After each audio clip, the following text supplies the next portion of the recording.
Hi guys, ഇന്ന് Sunday അല്ലേ? അപ്പോൾ നടിച്ച് നനച്ച് കുളിച്ചേക്കാന്ന് പറഞ്ഞ് പോവാൻ ഞാനും അമ്മയും അച്ഛനും. കുളിക്കുന്നില്ലെങ്കിലും തുണി നനയ്ക്കണം. തുണി നനയ്ക്കാൻ വെള്ളം തപ്പി ഇറങ്ങിയതാണ്.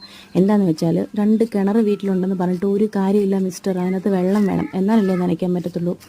വെള്ളമൊക്കെ പറ്റി തുടങ്ങി. അപ്പോൾ ഞങ്ങൾ വെള്ളം തപ്പി ഇറങ്ങിയത്. നമ്മുടെ വീടിൻ്റെ പുറയിൽ വലിയൊരു റബ്ബറും തോട്ടമുണ്ട്. ആ റബ്ബറും തോട്ടത്തിന് ഇങ്ങനെ അറ്റത്ത് കൊന്നയൊക്കെ പൂത്തിട്ടുണ്ട് കേട്ടോ. ഇങ്ങേ അറ്റത്ത് ചെറിയൊരു കിണറുണ്ട്. കിണറ്റിലുള്ള നല്ല തെളിനീര് പോലത്തെ വെള്ളം. ഇവിടെ ആണെങ്കിൽ നല്ല തണലും നല്ല കാറ്റും, നനയ്ക്കാനൊക്കെ കല്ലുമുണ്ട്. അപ്പോൾ ഞങ്ങൾ നനയ്ക്കാൻ വേണ്ടിയിട്ട് ഇവിടെ വന്നു.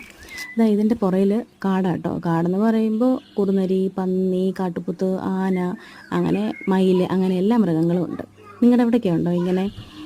പിന്നെന്തോ തുണിയൊക്കെ നനച്ചിട്ട് ഞങ്ങൾ അവിടെ തന്നെ വിരിച്ചു. പിന്നെന്താ, നിങ്ങൾക്ക് മഴയൊക്കെ കിട്ടിയോ? ഞങ്ങൾക്കാണെങ്കിൽ ഒരു തുള്ളി മഴ പെയ്തിട്ടില്ല. ബാക്കി എല്ലായിടത്തും മഴ പെയ്തെന്നാണ് പറഞ്ഞത്. അപ്പോൾ നമ്മൾ പിന്നെ ഇനിയും വൈകിട്ട് തുണി വന്നെടുക്കാന്നുള്ള രീതിക്ക് വീട്ടിലോട്ട് പോവാം. പോകുന്ന വഴിക്ക് നിൽക്കുന്നു 3 കാട്ടുപോത്ത്. പേടിക്കണം കേട്ടോ, ദിസ് ഇസ് നോട്ട് കാട്ടുപോത്ത്. ഇത് നമ്മുടെ വീടിനടുത്തുള്ള ഒരു മാമൻ വളർത്തുന്ന പശുക്കളാണ്.